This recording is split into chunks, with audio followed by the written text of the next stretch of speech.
What did you say to your parents when you first came out?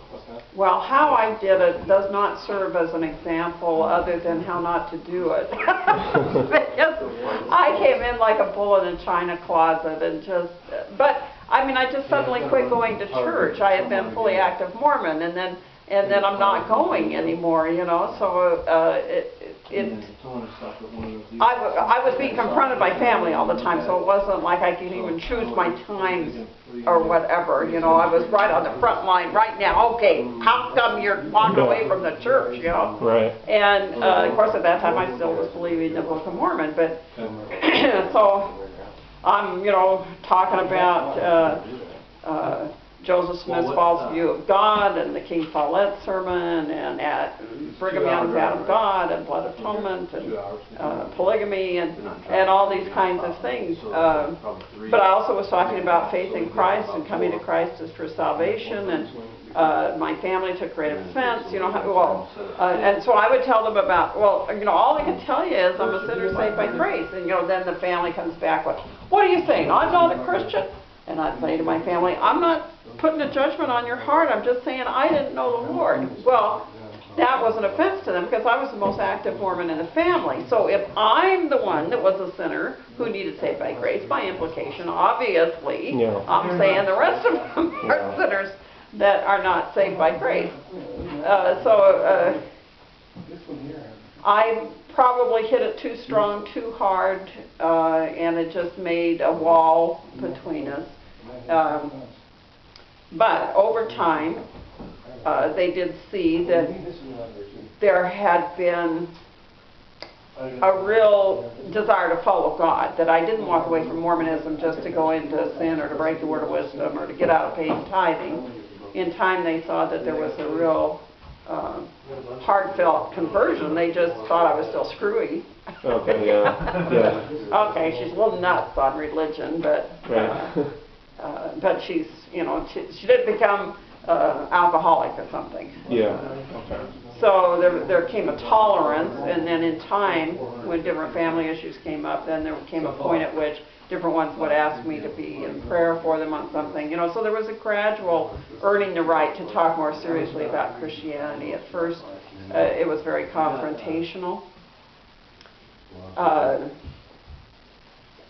I would say to people now that you need to start with a gentler approach of maybe asking questions, of trying to raise specific kind of problem areas that aren't such a red flag that it immediately leads to a shutdown argument.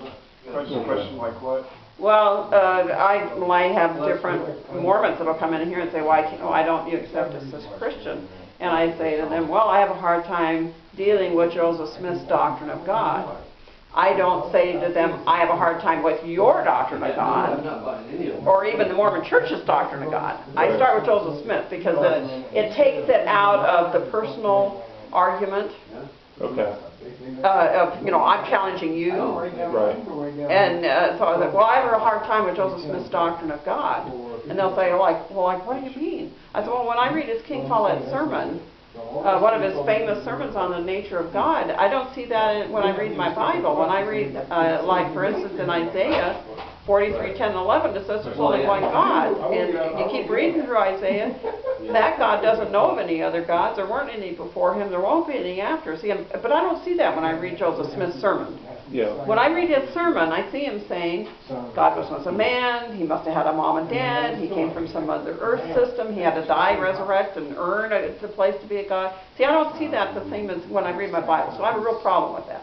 Now, what I find many times is the Mormon has never read his sermon. And then, so they'll say, well, I don't know what you're talking about.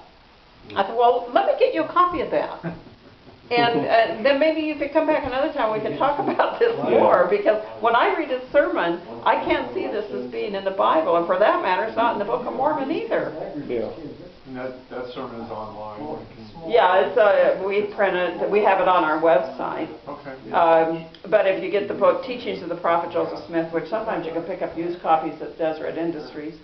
I don't know if they still have it for sale at Deseret Book or not, but it's on the line.